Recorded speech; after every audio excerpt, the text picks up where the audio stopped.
of construction that replaced that bakery, restaurant, boutique, coffee shop. Well, it's open, but it's a pet grocery. The fuck is that?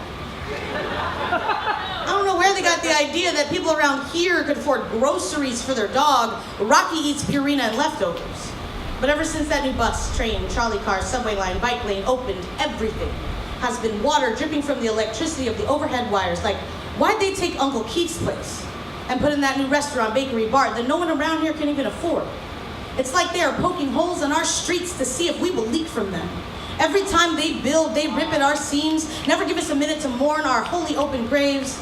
They put up tombstones we can't afford to look at. You know, Thomas moved. They said his lease ended and the rent for his apartment rose like $300.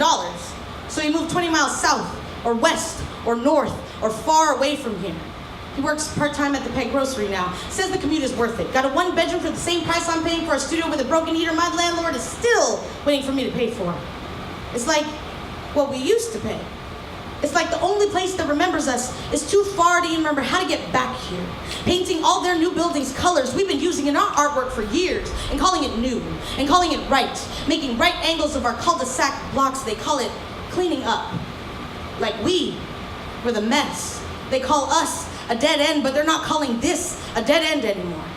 The city looks like an erector set of a child that wears a suit now, with a big office on the top floor of a building so high up, he has no idea that people still live here. Do you know that people still live here?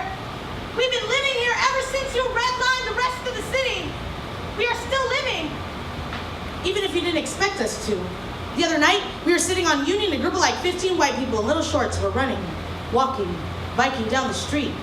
Moni said it was a club, but they never used to want to be here at that time of night. Moni said that Union was never the street to be on after 6 p.m. and be rich and white. But now they're running on our block when the street lights are on. They're running on our streets like they run our streets, being seen around here like they didn't used to avoid it. It's been so quiet here lately. The silence is so thick you could use dull blades to break it open.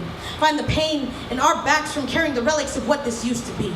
Before we were worth saving, before you tore down the boundary lines, started putting up grand opening under new management, open for business, as if we have always been closed, unrestrained, only open for surrender. They find our music to play in their coffee shops as if to remember us fondly.